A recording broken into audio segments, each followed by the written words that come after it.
want to talk a little bit about what I feel is the fundamental problem with any addiction, and it's the answer to this question: where do you go for satisfaction?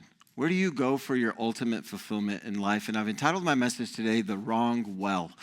W-E-L-L. So if you're taking notes, that's the title, The Wrong Well. And in our time remaining, I want to close out this series on addiction by speaking about the ultimate source of our satisfaction. And this message is going to be dedicated not only to those of us that have addictions and are battling, but I want to dedicate this message to every person that's not really satisfied with life. It's not really content. The scripture talks about this idea of satisfaction with this concept of I lack nothing or I want nothing. It's like this Psalm 23 idea of the Lord is my shepherd, I shall not want. In other words, to be satisfied means that we're not striving, we're not pushing forward, we're not pursuing, we're not longing to try and find fulfillment in worldly things because we've already found fulfillment, because we have already been made whole by God.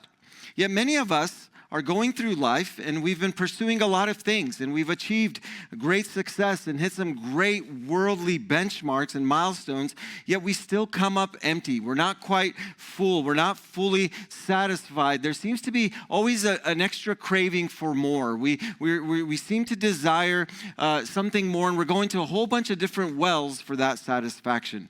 I remember the pastor that married my wife and I, he spoke about getting his PhD and how he worked so hard and sacrificed so much, and he thought he would reach this great pinnacle of satisfaction and fulfillment, and graduation night came and he walked the stage and it was amazing. He was surrounded by his family and friends. He got his cap and degree and it was awesome, and he felt elated and he felt like he had arrived. But he woke up the next morning thinking that feeling would continue, but it didn't. Nothing changed. And he thought, is this it? Like I thought I've arrived. This is it. I have a paper on my wall that says PhD after my name. Why don't I feel satisfied? Why am I still thirsting for more? And I think that story highlights for us many other stories like that in life. Despite all of our advancements, despite our accomplishments, despite all the technology we have at our fingertips, we all experience a sense of discontentment. We all feel like something's amiss. We all have holes in our souls that we can't really fill. No matter what we try in life, those holes, we can't satisfy them with anything. And as a culture, we're ravenously hungry.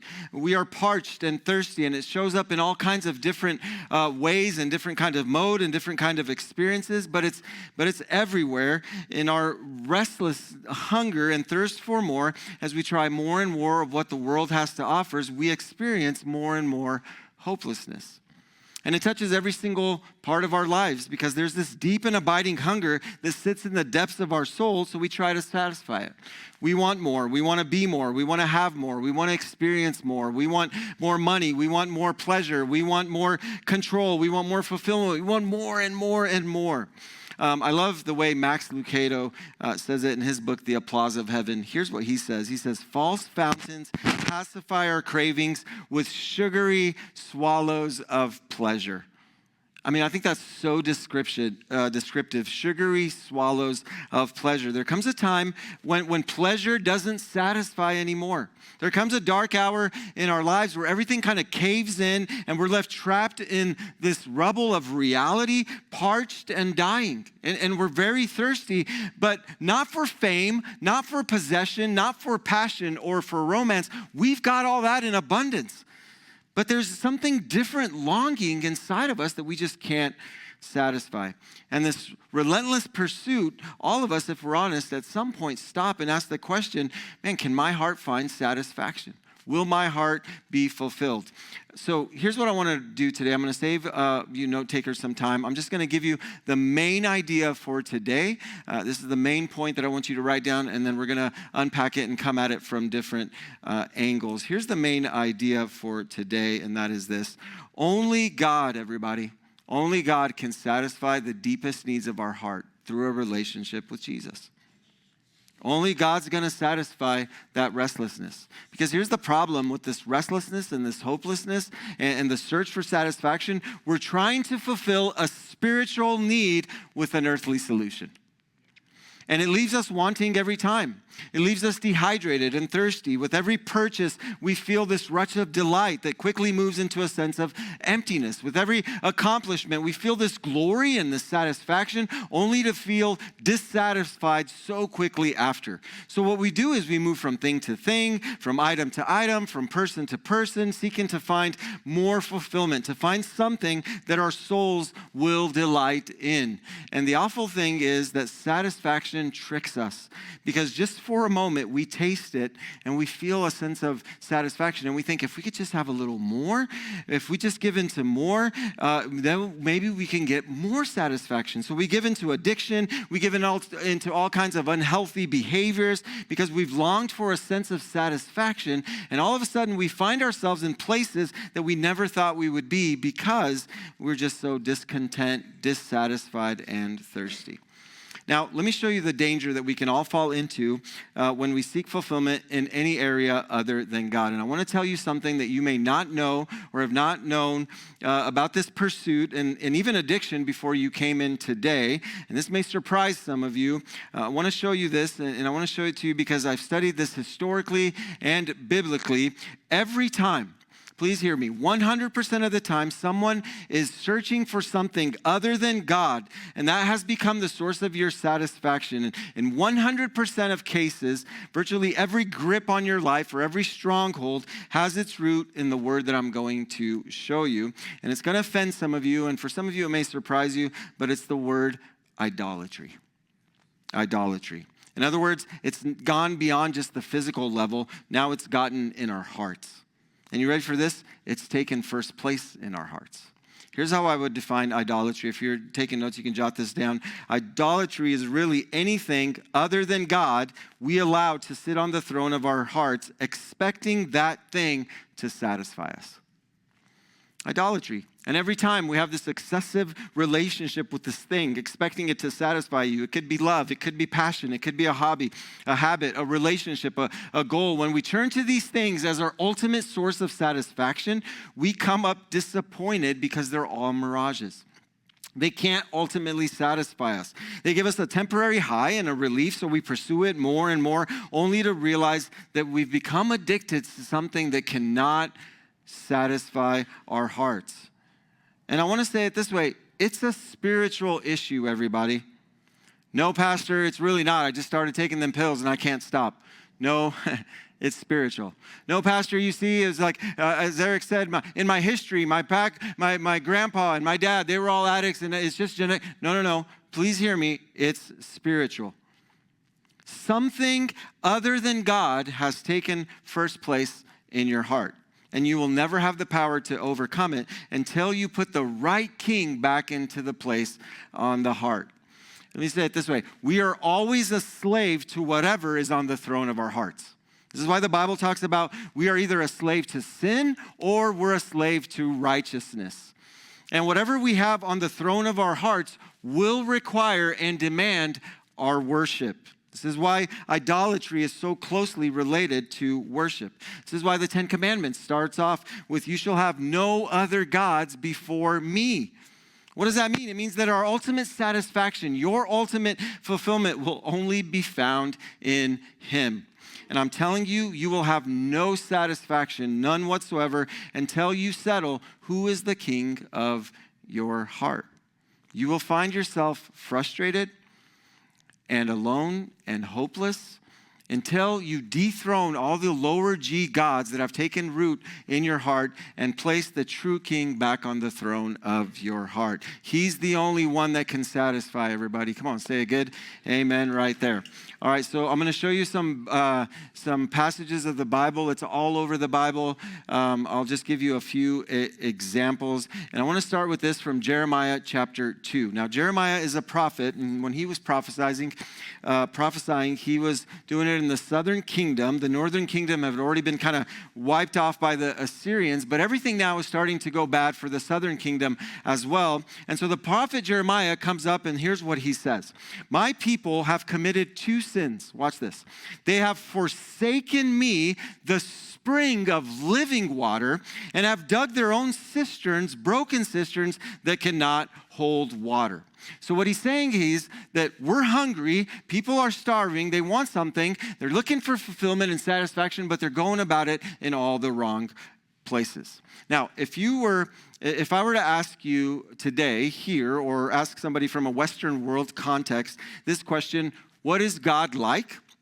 You will typically answer with the following. Well, God is good, God is love, God is holy, God is merciful, God is kind. And all those things are accurate. But if you ask somebody from a Middle Eastern context, what is God like? You will get a different kind of answer.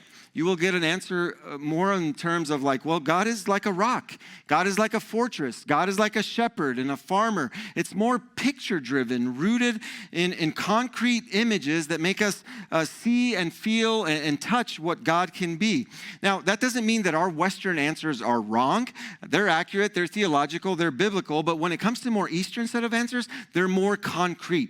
You can get your arms around them. You can see the picture that they're communicating in. So one of the things that we see all throughout the Hebrew Old Testament, the scriptures in the Bible in the Old Testament, it uses biblical images of God to help us understand who he is. And Jesus comes on the scene and he takes those images and he attributes them to himself as well. So God says through Nehemiah that I am the fountain of living waters. Now that term living waters in the original Hebrew language is meant to convey that these waters are moving. They're like a sea or like a river or like a spring. And the best way to think about that is moving waters versus stagnant waters. So stagnant waters, that's not good. Moving waters, that's good water. So God says, I am the living waters, and he contrasts that with these carved cisterns. Now, everybody in the ancient world would have known what those things look like, not us today. So I put some pictures up of what these things would look like. It was basically kind of a hole in the ground. It was like this circular structure. That's what a cistern was. And you could look down and you can see the cave. It's almost like a storage. This is not a well. A well, you would dig down and you would tap into the water underneath and pull that water out. This cistern is like a container that holds water. And so what would happen, it was rain and all the water would kind of gather, and that was this cistern. So you could already see this idea of moving versus stagnant waters. Now, there's a Bible teacher by the name of Brad Gray, and he speaks a lot about this and goes into great detail. He kind of inspired this, but to get a picture of this difference, when it comes to Jeremiah, and he's prophesying to a people in a wilderness, the Judean wilderness. And this was a vast desert where water was scarce. And so Jeremiah comes along and he says the phrase living water. They would have known what that meant because they would have initially thought of a location 25 miles south of Jerusalem known as En-Gedi. Now, En-Gedi was, you had this different kind of area, and there was like springs of water and waterfalls, and so you would trek through the desert, and you would get to En-Gedi, and you immediately saw this greenery, this water, natural oasis. In fact, if you go to Jerusalem today, you can still see it.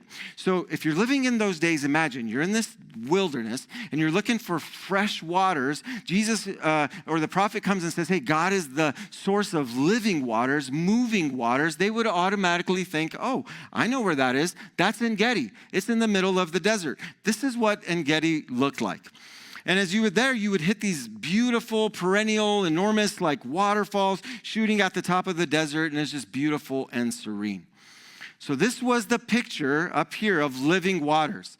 And so God says, my people have committed two evils. They have forsaken me, the fountain of living water, and made cisterns for themselves. In fact, these cisterns aren't even good. They're broken. They can't hold no water.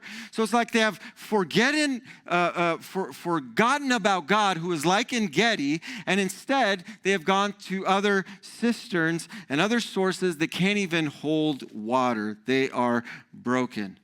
And God says, hey, I'm this over here. I'm En-Gedi, flowing, beautiful, like flush, beautiful. And you're going here into a pothole. And when you put these two things side by side, it's kind of like, why would anybody do that? Right? And yet God says, this is exactly what my people have done. They have forsaken me, the source of living waters, and instead they've decided to go to that broken pothole. I think this is such a beautiful picture because it not only pulls us and gives us a description into what God is like, this tangible image, but it also speaks to the reality that so often this is what we actually do in our lives. We do this very same thing.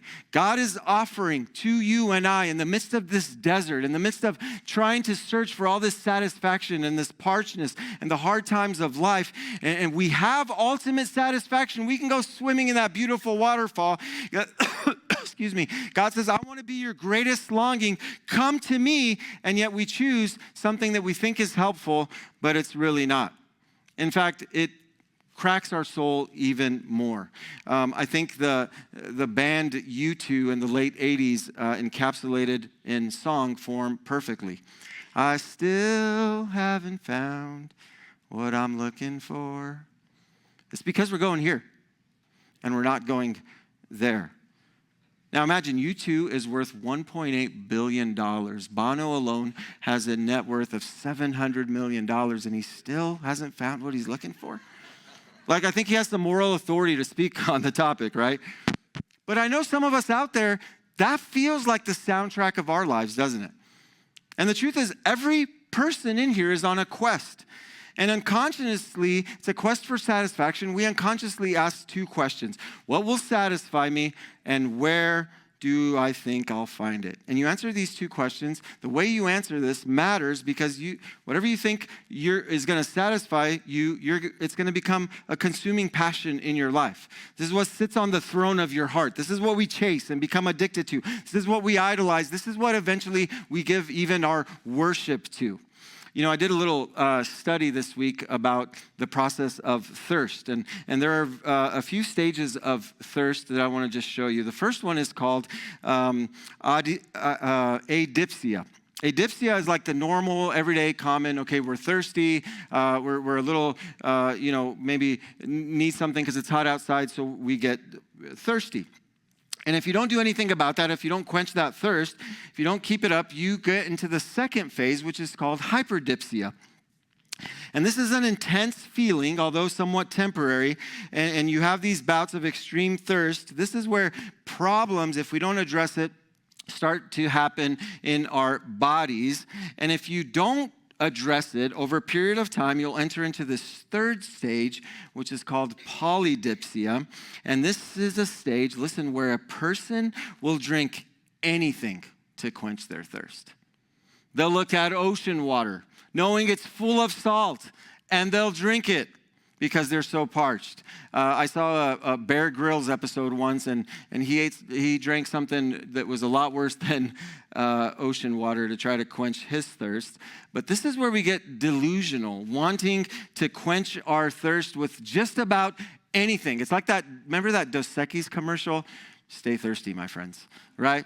Like, that's what this does, is we're always thirsty, and we're in this polydipsia kind of spiritual state. Now think about this in terms of like spiritual satisfaction. Think of all the wells people are trying to drink from that they think they're gonna satisfy them, yet they come up empty. How many people go to different places and try different things thinking, man, this thing is going to satisfy, this thing is going to bring me fulfillment, this thing is going to fill that thirst. And ironically, none of those things satisfy. In fact, not only do they not satisfy, they become poisonous to us. They create this deeper, intense longing that when experienced just accentuates but never satisfies. And we become spiritually polydipsia. When Adela and I got home from our honeymoon, this was the last day on our honeymoon, and it was a long flight home. We didn't really get a chance to eat a good meal at the time. So we just kind of snacked all day throughout the airports that we were at, right? And we got bags of chips, we got some Slim Jims, we got M&Ms, all the greasy things that clog your arteries with every bite. It was awesome, right? And then my favorite, Reese's peanut butter cups. Come on, somebody, right? Like that's one of the 5 food groups, right? I'm convinced. So we're eating all this stuff and we're getting all over the place. Well, here's what happened. We get home and we think we're satisfied. We get home and my sweet mom had a warm cooked meal waiting for us when we arrived. Like our favorite food, and it smelled awesome and it was beautiful. This wonderful, nutritious meal right there. The problem was we were already filled up on all that other junk, right?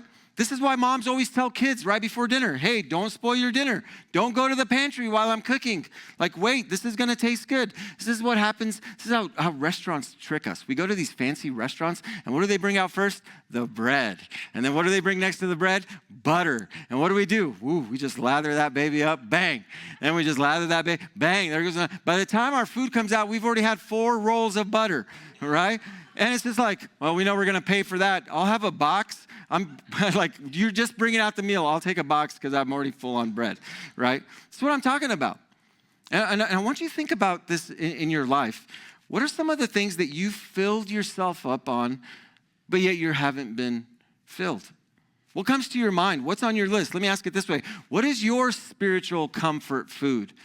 I mean, clearly for us here as a church, it's donuts, everybody. Right?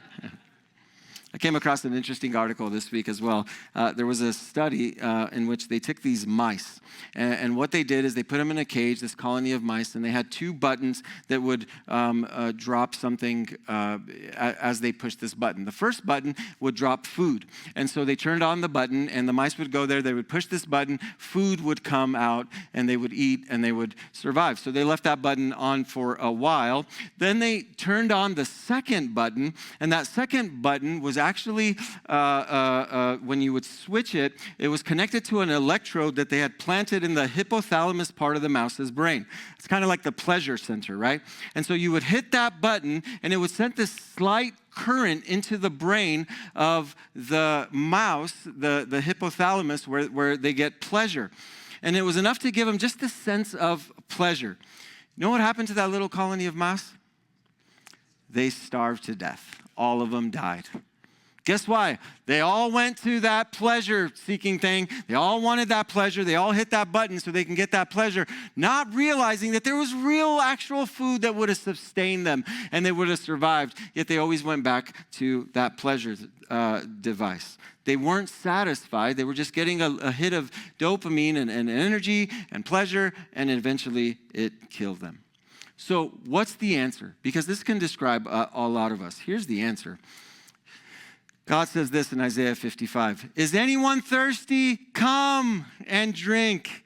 Even if you have no money, come and take your choice of wine or milk. It's all free. Why spend your money on foods that does not give you strength? Why pay for food that does you no good? Listen closely to me, and you will eat what is good. Your soul will enjoy the rich food that actually satisfies your soul. See, there's both an invitation here and a question. And the invitation says, God says, hey, you are desperately thirsty. I realize that. I have water. I have wine. I have milk. I have bread. I know that you're hungry. I can satisfy your soul. And all of you who are tired and weary and overwhelmed by life and you're kind of pouring yourself out in life, come and engage this. And all of you who are worn out and delusional and battered and looking for all the many ways to satisfy you with something else that you come up short, you come too. And that's the invitation. And the question is, why wouldn't you? Why would you spend money on things that don't satisfy, don't give you any strength? Why would you buy food that is not good for you? Come to the living waters. Because you see, Jesus says it's free. He already paid the price for you, for what our soul ultimately longs. And it's so rich and it's so perfect and it's so beautiful and so good that we could never afford it. We could never pay for it in a million years. But because of what Jesus has done on the cross for our behalf, he says, hey, I can be the ultimate satisfaction for your soul. And guess what? It won't cost you a dime. Just come and experience it for yourself. See, when God created man, he created man for himself, all of humanity. I don't know what your story is. I don't know what your background is. I don't know where you came from. But when God created you, there was a creator who created you, and he made you for himself. But what happened is sin entered the world, broke that relationship that we have with God, broke that relationship that we are to have with our creator. And since then, we've been chasing satisfaction and fulfillment all over the place. So instead of being satisfied by God, we are satisfied by this temporary fix. And as a result, there's a God-shaped hole in our heart that hasn't been filled, that's still craving. Here's how two kind of theologians have said it. Blaise Pascal said it this way: there's a God-shaped vacuum in the heart of every man which cannot be satisfied by any created thing, but only by God the Creator, who made known through Jesus Christ. And then St. Augustine says, thou hast made us for thyself, O Lord, and our heart is restless until it finds its rest in thee. So God would come and say, hey, I can fill those spaces. I think one of the greatest tragedies that we have as Christians is that we claim to be believers of Jesus, and we have this engedi available to us, this living water, moving water, and yet we're still dissatisfied. And we're still going to the things of the world, and we're still going to the things that we think are going to be temporary fixes, and we're looking everywhere else but not to God. It's like we're sitting in front of this enormous banquet table with great food and this great feast, and yet we're nibbling on it, and we're looking for where the peanut butter cups, where's the Reese's at, right? And there's a big prime, tomahawk steak just chilling right there. But we're looking for all the things that don't satisfy. There's an interaction, and we're going to close with this story that Jesus has with a woman at the well. You know the story. It's in John chapter 4. If you've been around church long enough, you've probably heard this story before. It's often referred to as the story of the Samaritan woman. And she's just Jesus is traveling with his disciples from Galilee, and he's going through Samaria, and he finds himself at Jacob's well. And Jesus shows us in his humanity. He's at a place where he's thirsty, physically thirsty, and he encounters this woman, and they have this conversation. Jesus asks her for a drink. Here's how the story goes. When a Samaritan woman came to draw water, Jesus says to her, will you give me a drink? His disciples had gone into town to buy food, so it's just Jesus and this woman. The Samaritan woman said to him, you are a Jew, and I am a Samaritan woman. How can you ask me for a drink? For Jews do not associate with Samaritans. Like we got nothing in common. And Jesus answered her, if you knew the gift of God and who it is that asks you for a drink, you would have asked him, and he would have given you living water.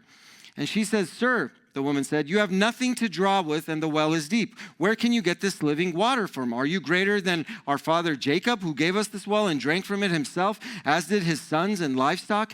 Now, we have a disadvantage when reading scripture, okay? We can't understand tone. We can't understand intentionality, inflection of voice, sassiness, right? But I think, and I might have to apologize to this woman in heaven, but I think she's being very sassy here. Like, oh, it just so happened that you're a man talking to a woman, and I'm a Samaritan, and you're a Jew, and you're not even supposed to be talking to me. Oh, and you don't even have a ladle for water, and yet you're asking me for water, right? Like who do you think you are, right? That's the sassiness that she has in her voice as she's engaging Jesus. And Jesus answered to her, everyone who drinks this water, talking about this, the physical water, will be thirsty again, but whoever drinks the water I give them, look at that. Whoever drinks the water I give them, what's the word? Never thirst again. Indeed, the water I give them will become in them a spring of water welling up to eternal life. You become engedi for somebody else. That what God has done in your life, now you replicate it in somebody else's life. And I love this because Jesus is this master teacher. He's at this well, and he's trying to engage this woman around physical thirst, but he's really not talking to her about physical thirst. He's talking to her about the spiritual thirst. And he's saying, hey, what's going to quench your soul? What will ultimately satisfy you? And Jesus says, if you only knew the water that I could provide, like if you would just come to me, I could give you water that you'll never thirst again. So what happens is this woman kind of lets go of the sass, and she's kind of intrigued, and she says, hey, sir, give me this water so that I won't be thirsty, and I don't have to come draw water here again. You got the water that I need so I won't be thirsty? I want it. I don't want to come here anymore. Now, she's thinking physical thirst, right? But Jesus is thinking spiritually. And he's talking about quenching something deeper that's within her. He's talking about bringing satisfaction to her heart that nothing and no one else can. So he takes this opportunity to offer something to her that would quench the deepest longing of her heart. And interestingly enough, he says to her, go and call your husband and then come back and let's talk. Right? And so in verse 16, Jesus says something like, it's out of left field. Like, what are we talking about here? What does my husband have to do with anything? Why would I call my husband and then come back? I mean, up to this point, we're talking about wells and waters and Jacob and Samaritans. And Jesus all of a sudden says, you know what? If you want this, you go get your husband and then we're going to have a great conversation. And she says, I have no husband. Jesus said to her, you are right when you say you have no husband. The fact is you've had 5 husbands and the man you are now with is not your husband. What you have said is quite true. Right? Like what is Jesus doing here? Here's what he's doing. He's surgically exposing what is going on in her life. And in one statement, with the inspiration of the Holy Spirit, Jesus cuts through all the fluff, all the chit-chat about wells and water. And he says, you know what the issue is, my dear lady? It's your heart. Who's on the throne of your heart? What are you searching to fulfill you? I know you're longing for love. You're longing for fulfillment. You're chasing this relationships. You're chasing satisfaction from a man. But what I have to offer you will quench you in a way that nobody else can. No relationship will satisfy you like I can. More than any human love can, I can offer you something deeper. You can stop chasing that relationship because the more you do, it's just going to continue down this track of hopelessness and helplessness. Come to me, for I am the source of living water. Here's what the story reveals. This Samaritan woman is just like you and I. We're all trying to fill our souls with something. She was trying with relationships and with men, but we're all trying to fill our souls with something. Whether it's an addiction, whether it's a vice, whether it's whatever it may be, we're trying to use that thing as a source of satisfaction. And Jesus says it's never going to satisfy. What you've always been looking for, you're trying to solve a spiritual problem with the physical. I have come to be the spiritual healing that you need. I can give you living water. I can give you something that'll spring up in you, and it'll provide the greatest comfort that you need. And I love this story. We don't have time to kind of unpack all of it, but Jesus crosses over every boundary. This is where it becomes good news for you and I today. Jesus crosses over every boundary that humanity draws. Jesus shouldn't have been talking to her. A rabbi and a Samaritan, I mean, that's strike one. A rabbi would never talk to a woman outside of his wife, let alone a Samaritan. Samaritans and Jews, they kind of hated each other. Samaritans were viewed as less than. They were viewed as not worthy to be even in the presence of Jews. So that's strike 2. And then strike 3, why is she coming there at 12 noon all by herself? Because it's in the hottest time of day.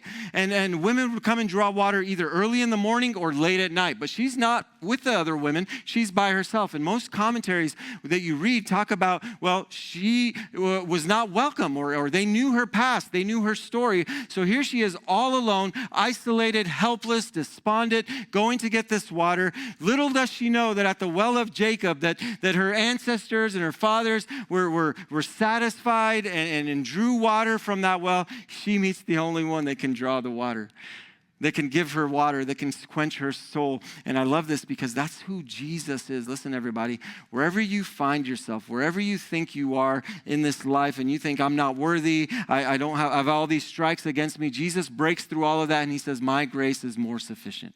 My grace is enough. I have come to satisfy your soul. Come to me. Come to me, all of you who are thirsty. Come to me, all of you who are hungry, and I will give you satisfaction, and it doesn't cost you a thing. It doesn't cost you a thing. So here's what I want to close out with doing. This is going to require, as Donna said, an everyday commitment, an everyday, like I have to make that conscious effort to say, no, I'm choosing Jesus. I'm not choosing this thing. I'm choosing Jesus. I'm not choosing this thing. We want the presence of God every time in our life. So when you feel tempted, here's how we're going to close. To find fulfillment elsewhere.